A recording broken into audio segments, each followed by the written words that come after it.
Victory wings ప్రేక్షకులకు నమస్కారం. ఈరోజు మనతో ఉన్నారు శ్రీ మధు గుత్తి గారు. వారు రియల్ ఎస్టేట్ బిజినెస్ నుంచి ప్యాషన్తో సినీ ఇండస్ట్రీలోకి వచ్చి అక్కడ నటుడుగా కన్నా ఎక్కువ కాలం ఒక రైటర్గా స్థిరపడినటువంటి వ్యక్తి. వారితోటి ముఖాముఖి. నమస్కారం మధు గారు. నమస్కారం అండి. మధు గారు ఎంతో సంపదని తెచ్చేటువంటి రియల్ ఎస్టేట్ నుంచి వదిలేసి ఒక ప్యాషన్ తోటి ఈ సినిమా ఇండస్ట్రీకి నటుడిగా వచ్చి ఏ విధంగా మీకు సాధ్యమైంది రైటర్గా రావటం అనేటువంటిది చాలా రేర్ కాంబినేషన్గా వస్తూ ఉంటుంది. ఇలాంటిది ఎక్కడా కూడా నేను రైటర్స్గా వచ్చిన వాడు నటుడుగా చూశాను, కానీ నటుడుగా వచ్చి రైటర్గా స్థిరపడినటువంటి వాళ్ళని బహుశా మిమ్మల్ని నేను చూస్తున్నాను. అది ఎలా అయిందంటారు మీ మాటల్లో? మీరు అడిగిన దాంట్లోనే దానికి ఒక సమాధానం ఉందండి. ఎందుకు రావాల్సి వచ్చింది అనేది ప్యాషన్ అంటాం కదా. సినిమా అనే ఒక ప్యాషన్ ఒక మనిషిని ఏ వృత్తిలో ఉన్నా చివరికి తన దగ్గర రప్పించుకునే గొప్ప శక్తి ఉన్న మాధ్యమం సినిమా, చిత్ర పరిశ్రమ అండి. అలా చిత్ర పరిశ్రమ పట్ల ఒక ప్యాషన్ పెంచుకొని అప్పటిదాకా మా ఫ్యామిలీ బిజినెస్ అయిన రియల్ ఎస్టేట్లో నుంచి సివిల్ కాంట్రాక్ట్స్లో నుంచి నేను బయటకు వచ్చేసి సినిమా ఇండస్ట్రీకి ఒక ప్రయాణం మొదలుపెట్టాను.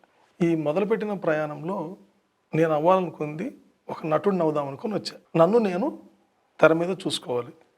అది ఎలా చూసుకోవాలి?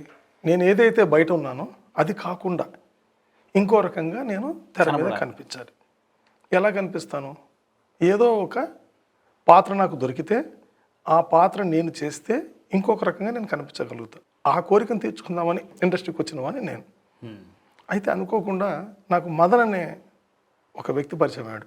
మదన్ అంటే ఇప్పుడు తను లేడు, చనిపోయి 1 సంవత్సరం అయింది. Sorry, big loss for me. తను ఏం చేశాడంటే సినిమా పట్ల నాకున్న ప్రేమని నాతో మాట్లాడుతున్నప్పుడు వింటున్నప్పుడు, మీరు బాగా మాట్లాడతారు, బాగా చెప్తున్నారు చాలా విషయాలు, నటుడు కావాలని మీ కోరిక ఓకే, మీరు నటుడు అవ్వండి, మేబీ కొంత టైం తీసుకోవచ్చు. ఎందుకు? నేను రాంగ్ టైం ఎంట్రీ వచ్చా. 24 ఏళ్ళ వయసులో మధు ఫిల్మ్ ఇన్స్టిట్యూట్లో జాయిన్ అయ్యి నటుడు అవుదాం అనుకొని ప్రయత్నాలు మొదలుపెట్టి కొన్ని కారణాల వల్ల వదిలేసి మళ్ళీ నేను కాంట్రాక్ట్స్కి వెళ్ళిపోయి 12 సంవత్సరాల తర్వాత 36 నాకు 36 సంవత్సరాల వయసు వచ్చిన తర్వాత మళ్ళీ ఇండస్ట్రీలో అడుగు పెట్టిన తర్వాత పరిచయమైన వ్యక్తి మదన్. సో అప్పుడు మదన్ చెప్పిన మాట ఏంటంటే, నటుడు వాళ్ళ మీలో ఉన్న బలమైన కోరిక ఓకే, బట్ మీకున్న వయసు కొన్ని పరిమితులు ఉన్నాయి. ఈ పరిమితులు లోబడే ఇక్కడ మీ ప్రయత్నాలు ఫలిస్తాయి. కానీ నేను సినిమా గురించి మాట్లాడుతున్నప్పుడు, లేకపోతే ఒక రచయితగా ఒక సబ్జెక్ట్ నేను మీతో చెప్తున్నప్పుడు, మీరు నన్ను చేస్తున్న విమర్శలు కావచ్చు, లేకపోతే ఈ సబ్జెక్ట్ ఇలా కాదు ఇలా ఉంటే బాగుంటుంటూ మీరు చెప్తున్న ఆల్టర్నేటివ్ మెథడ్స్ కావచ్చు, ఇవి నాకు ఉపయోగపడతాయి. సో నా ట్రావెల్లో మీరు ఉండండి నన్ను అడిగాడు. నా పని ఏంటంటే, మదన్ ఏదైనా సబ్జెక్ట్ చేస్తుంటే విమర్శించడం నా పని. క్రిటిక్. నా పని క్రిటిక్. ఒక క్రిటిక్ ఏం చేయాలి? నేను ఆ పని చేయాలి. అంటే మదన్కి ఫస్ట్ క్రిటిక్ని నేనే. తనకి ఏ పాయింట్ వచ్చినా నేను ఇది కాదు మదన ఇలా చేయాలేమో కదా అనేవాడిని. దానివల్ల తనకి ఏమేదంటే 2-3 ఆప్షన్స్ ఆలోచించేవాడు. ఒక రచయితకి ఎలా ఉంటుందంటే అండి, తను రాస్తున్నప్పుడు ఇది 100% కరెక్ట్ అని నమ్మే దాన్ని పేపర్ మీద పెడతాడు. కానీ రచయిత దగ్గర పేపర్ మీద ఉన్న ఇది తెర మీదకు వెళ్ళి దృశ్య రూపంలో కొన్ని కోట్ల మంది జనాలకు కనిపించే లోపల జరిగే ప్రక్రియ ఏదైతే ఉందో అదొక అద్భుతమైన ప్రక్రియ. ఈ ప్రక్రియలో చాలామంది దాన్ని అర్థం చేసుకోలేక, అర్థం కాక ఆ రచనా వ్యాసంగాన్ని వదిలేస్తారు. కానీ మా మదన్ అలాంటి వాడు కాదు, విమర్శను ముందు తీసుకుంటాడు. అందుకనే మదన్తో నాది లాంగ్ ట్రావెల్. ఎంత లాంగ్ అంటే అంత లాంగ్ ట్రావెల్. 98 నుంచి తనతో ట్రావెల్ చేశాను నేను. ప్రతి చిన్న విషయం ఏదైనా ముందు తనకు మనసులో అనిపిస్తే వెంటనే నాకు ఫోన్ చేసి చెప్పేవాడు, అన్న ఇది నేను అనుకుంటున్న పాయింట్, దీన్ని ఏం చేయొచ్చు, అట్లా చేయొచ్చు, నేను ఇట్లా అనుకుంటున్నా. నేను వెంటనే అట్లా కాదు ఇట్లా ఉంది కదా, ఏదో చిన్న కిటికీ ఓపెన్ చేస్తాం అంటే అంతా ఒక బంధించబడిన ఒక రూమ్లో మనం కూర్చుంటే అది మన సబ్జెక్ట్ అనుకుంటే, నా పని ఏంటంటే ఒక కిటికీ ఓపెన్ చేయడం, ఇంకో చోట డోర్ ఓపెన్ చేయడం, దానిలో కొత్త గాలినో కొత్త వెలుతురునో తీసుకురావడం నా పని. చాలా బాగా చెప్పారు. మదన్ గారు ఏమేమి సినిమాలు చేశారండి? మదన్ది ఫస్ట్ మూవీ అండి ఆ నలుగురు అనే సినిమాకు ఆ నలుగురు కథ ఇచ్చారండి. దానికి చంద్ర సిద్ధార్థ గారు డైరెక్టర్. 2004 సంవత్సరంలో సినిమా రిలీజ్ అయింది డిసెంబర్లో. ఆ సంవత్సరంలో ఇచ్చిన నంది అవార్డ్స్లో బెస్ట్ మూవీ అవార్డు వచ్చింది ఆ సినిమాకు. అలాగే రాజేంద్ర ప్రసాద్ గారికి బెస్ట్ ఆర్టిస్ట్ అవార్డు వచ్చింది. అవును అవును. చైతన్య ప్రసాద్ గారికి సినిమాలో క్లైమాక్స్ సాంగ్ ఉంటుంది, రచయితగా ఆయనకి బెస్ట్ అవార్డు వచ్చింది. లిరిసిస్ట్గా 3 అవార్డులు వచ్చాయి. బెస్ట్ మూవీ అండి. మదన్కి పేరు తెచ్చిన మూవీ, అది నటుడుగా రాజేంద్ర ప్రసాద్ గారికి పేరు తెచ్చిన మూవీ, డైరెక్టర్గా చంద్రశేఖర్ గారికి పేరు తెచ్చిన మూవీ. అందరం అంటే మా అలాంటి వాళ్ళం ఈరోజు మేము మళ్ళీ ఇండస్ట్రీలో సినిమా రిలీజ్ అయ్యి ఆల్మోస్ట్ 20 సంవత్సరాలు అయిపోయింది కదా. ఇంకా నేను ధైర్యంగా చెప్పుకోగలుగుతున్నానంటే ఆ సినిమాలో వచ్చిన గుర్తింపే. మీరు ఏమైనా యాక్ట్ చేశారు ఆ సినిమాలో? నేను మదన్కి కంప్లీట్గా రైటింగ్ సైడ్ అసోసియేట్ అవుతూ ఒక పిచ్చివాడి క్యారెక్టర్ ఉంటుంది. నాకు ఇప్పటికీ ఇష్టమైన క్యారెక్టర్ అది. ఆ క్యారెక్టర్ దాంట్లో వేశాను నేను. ఇప్పటికీ నాకు ఇండస్ట్రీలో ఆ ఒక్క క్యారెక్టర్ నాకు గుర్తింపు. అంటే నేనేం చేయగలుగుతానంటే ఆ సినిమా గురించి చెప్తాను, నేను అది చేయగలుగుతాను అని. అంటే నాలో ఉన్న నటుడు కోణాన్ని మీరు చూడాలంటే అది చూస్తే చాలు, ఓహో ఇతను నటుడిగా ఉపయోగపడతాడని మీరు అనుకుంటారు. తెలుసు. నన్ను అక్కడి నుంచి ఎన్ని కోణాల్లోనైనా మీరు వాడుకోవచ్చు నటుడిగా. ఓకే. అలా నన్ను నిలబెట్టిన సినిమా ఆ నలుగురు. రైటర్గా మొత్తంగా మీరు ఫుల్ ఒక సినిమాకి రాసింది ఏదైనా ఉందండి? లేదండి, ఇప్పుడు దాకా ఏం జరిగిందంటే నేను అలా చేసిన కథలు చాలా ఉన్నాయి నా దగ్గర. పూర్తిగా అంటే కథా స్వరూపం ఏదైతే ఉంటుందో, అంటే మూల కథ, కథ, డైలాగులు ప్లస్ స్క్రీన్ ప్లే, ఇవన్నీ చేసినప్పుడే మనం కథను పూర్తిగా నేను కథకుడుగా పేరేసుకోగలుగుతా. కానీ ఇప్పటిదాకా నాకు జరిగిన జర్నీలో ఏంటంటే డైలాగ్స్ పరంగా కొంత అసోసియేట్ అవ్వడం కావచ్చు, స్క్రీన్ ప్లేలో కొంతమందికి అసోసియేట్ చేయడం కావచ్చు, ఎవరైనా మూల కథ నా దగ్గరికి తీసుకొచ్చినప్పుడు దాన్ని ఎక్స్పాండ్ చేస్తూ వెళ్ళడం కావచ్చు. ఇక్కడ మాత్రం నేను ఉన్నా. ఇప్పుడు ఏంటంటే పూర్తిగా ఫుల్ ఫ్లెడ్జ్గా మూలకథని స్క్రీన్ ప్లే దశ నుంచి డైలాగ్ వర్షను, ఇవన్నీ కూడా ఇప్పుడు నేను చేస్తున్న కథలు ఉన్నాయి నా దగ్గర. అది ఇంకా ఇప్పుడు దృశ్య రూపంలోకి రావాలి. దానికి లైక్ మైండెడ్ ఉన్న డైరెక్టర్స్తో నేను ట్రావెల్ అవుతున్నాను. వీరశంకర్ గారిని, గుడుంబ శంకర్ సినిమా డైరెక్టర్ ఎవరైతే ఉన్నారో సార్తో నేను చాలా నుంచి ట్రావెల్ అవుతున్నాను. 3 బౌండ్ స్క్రిప్ట్స్ ఉన్నాయండి, అవి సారే చేయాలి. ఎందుకంటే ఒక రచయితగా నేను ఏదైతే చెప్పానో ఒక దర్శకుడుగా దాన్ని అర్థం చేసుకుని తెర మీద తీసుకొచ్చే అండర్స్టాండింగ్ ఉన్న వ్యక్తి ఆయన. అంటే రచయితకు దర్శకుడు మధ్య ఆ అండర్స్టాండింగ్ ఉండాలి. లేకపోతే దర్శకుడు ఒకటి అనుకుంటాడు, రచయిత ఏదో రాసేస్తాడు. ఎక్కడో చోట కలవాలి. ఇది కలవకపోతే మంచి సినిమా బయటికి రాదు. సో అలాంటి కలయిక మా ఇద్దరి మధ్య జరిగింది. మేబీ చాలా తొందరలో సబ్జెక్ట్స్ బయటకు వస్తున్నాయి. నేను పూర్తి రచయితగా చేసినవి. సినిమాలో నటుడుగా చేయాలనిపిస్తుందా మీకు ఇప్పుడు, లేకపోతే ఒక రైటర్గా ఉంటే మీరు ఎక్కువ తృప్తిని పొందుతూ ఉన్నారండి? కరెక్ట్గా చెప్పాలంటే నటుడుగా వచ్చే తృప్తి వేరండి. నటుడుగా వచ్చే తృప్తి వేరు. ఎందుకంటే ఎన్ని మనం ఆలోచించినా నేను మొదలు పెట్టింది నా జీవితాన్ని అక్కడే. ఓకే. కానీ మా గురువు గారు వెంకటరాజు గారు అండి, తండ్రి తర్వాత నాకు తండ్రి లాంటి వాళ్ళు. ఆయన ఒక మాట చెప్పాడు, ఈ ఇండస్ట్రీలో నీకంటూ ఒక రోజు వస్తుంది, ఆ రోజు వచ్చేంతవరకు నువ్వు ఇక్కడ ఉండాలి. ఎలా ఉండాలి? నువ్వు నటుడే కావాలనుకుంటే అవకాశాలు వచ్చేంత వరకు వెయిట్ చేయాలి, కానీ అది టైం పడుతుంది. నువ్వు ఏదో రూపకంగా ఇక్కడ ఉండడానికి ప్రయత్నం చేయన్నాడు ఆయన. ఓకే. అప్పుడు మదర్ అనే వ్యక్తి నాకు ఇచ్చిన ఆ యాంకర్ని పట్టుకొని నేను మెల్లిగా నాలో ఉన్న రచయిత కాదండి, అబ్జర్వర్. నా పని ఏంటంటే చుట్టూ జరుగుతున్న సమాజంలో జరుగుతున్న విషయాల్ని గమనిస్తూ వాటిని నన్ను అవగాహన చేసుకొని వాటిని తిరిగి ఎక్కడ అవసరమైతే ఇండస్ట్రీలో వాటిని ఉపయోగించేవాడిని. దానికి చాలా సింపుల్గా చెప్తాను నేను. Observation, adaptation, presentation. ఇది ఇండస్ట్రీలో మీరు ఎక్కడైనా వాడచ్చు, ఎన్ని ఆర్ట్ ఫామ్ వాడచ్చు. ఒక కళాకారుడు కావాల్సింది ఏంటంటే ముందు అబ్జర్వేషన్ కావాలి, అది 2 దాన్ని అడాప్ట్ చేసుకోగలిగి ఉండాలి, తర్వాత దాన్ని ప్రజెంట్ చేయగలిగి ఉండాలి. ఈ 3 ఒకే లైన్ మీద ఉండాలి.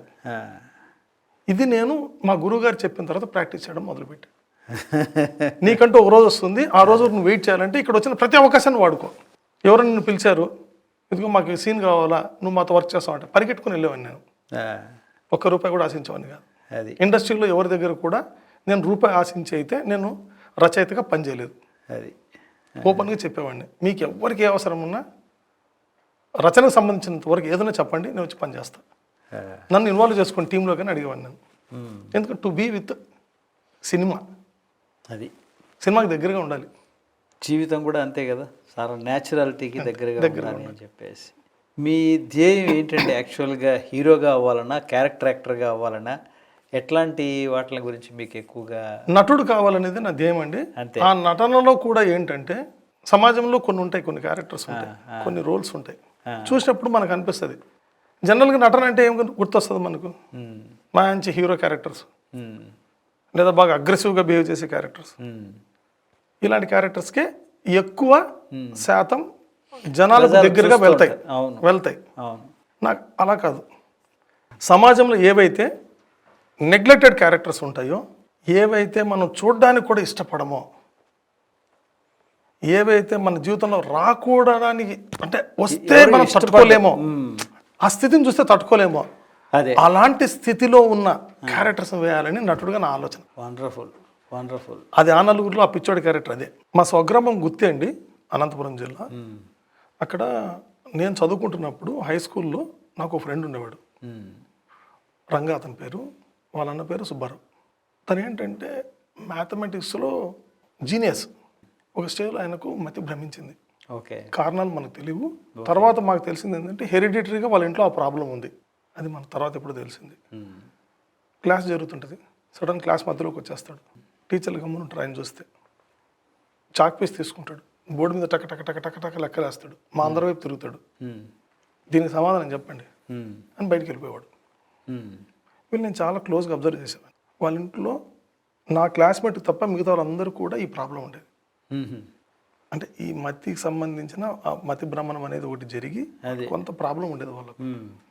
ఆఖరి తమ్ముడిని ఇంట్లో వీధిలో ఒక గుంజకు కట్టేసేవాళ్ళు తాడుతో. ఎందుకు వదిలేస్తే ఆ పిల్లడు ఎక్కడికి వెళ్ళిపోతాడు తెలియదు పాపం. అతను అరుస్తూ ఉంటాడు ఆ పిల్లోడు. అప్పటికి నేను చూసినప్పుడు 11-12 సంవత్సరాలు. అరుస్తూ ఉండేవాడు. అరవకుండా ఏం చేయాలి? ఏది తీసుకొచ్చినా ఇసురు కొడతాడు.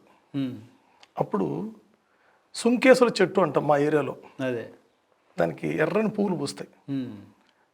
ఇంత పెద్ద కొమ్మ ఉంటుంది, దాని పక్కన ఈకలు ఉంటాయి. ప్రతి ఈకకు ఇంత ఆకులు ఉంటాయి. వాళ్ళ అమ్మ ఆ కొమ్మ దించి ఆ అబ్బాయి ముందర పెట్టేది. ఈ అబ్బాయి పని ఏంటంటే ఆ ఒక్కొక్క ఆకు పీకేస్తూ ఉంటాడు.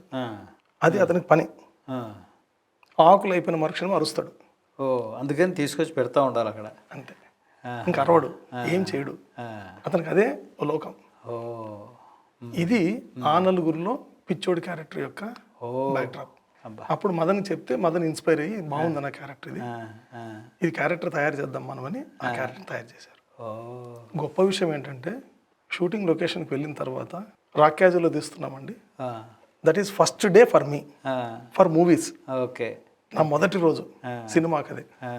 రాజేంద్ర ప్రసాద్ గారు కాంబినేషను, నటబ్రహ్మ. అవును, మరి ఆయన ముందు కూర్చొని నేను చేయాలా, నాకేం తెలియదు. అవును, మా గురుగారు ఏదో ఒక నాటిక వేపిస్తే నా కోసం రాపిస్తే నా నాటిక చేసాను తప్పిస్తే నటనలో నాకు ఏం వచ్చో ఎంత వచ్చో నాకు తెలియదు. నేను ఆయన ముందు నిలబడ్డా. ఈ బ్యాక్ డ్రాప్ అంతా ఉంది. నేను ఆయన ముందు నిలబడిన తర్వాత ఏంటి నీ క్యారెక్టర్ అని అడిగాడు నన్ను. ఆయన చెప్పలేకపోయినా, అంత టైం లేదు, చాలా తక్కువ టైము. అదే గుడ్ మార్నింగ్ గుడ్ మార్నింగ్ అనే సాంగ్లో ఒక బీజిఎం వస్తుంటుంది, కొన్ని సెకండ్స్ మాత్రం వస్తుంది. ఆ సెకండ్స్లో ఈ పిచ్చివాడు రఘురామ్ గారికి కనిపిస్తే పిచ్చివాడిని గుర్తించి ఈ పిచ్చివాడిని తీసుకెళ్ళి ఒక పిచ్చాసుపత్రిలో చేర్పించి తర్వాత అతనికి బాగైన తర్వాత తన ఆఫీస్లో ఉద్యోగం ఇచ్చి వాడికి ఒక జీవనాధారాన్ని కల్పిస్తాడు ఆ క్యారెక్టర్. ఓకే. ఇంత తక్కువ టైంలో నేనేంటో చెప్పాలి. రాజేంద్ర ప్రసాద్ గారు కరెక్ట్ నా దగ్గరికి వచ్చిన తర్వాత నన్ను చూశాడు. ఆయన ఏంటిది అన్నాడు. అంటే మన దీంట్లో పిచ్చివాడు క్యారెక్టర్ అండి అన్నాడు. ఈ డ్రెస్ ఏంటి అని అడిగాడు. ఇంకేదో చేస్తే బాగుంటుంది అన్నాడు.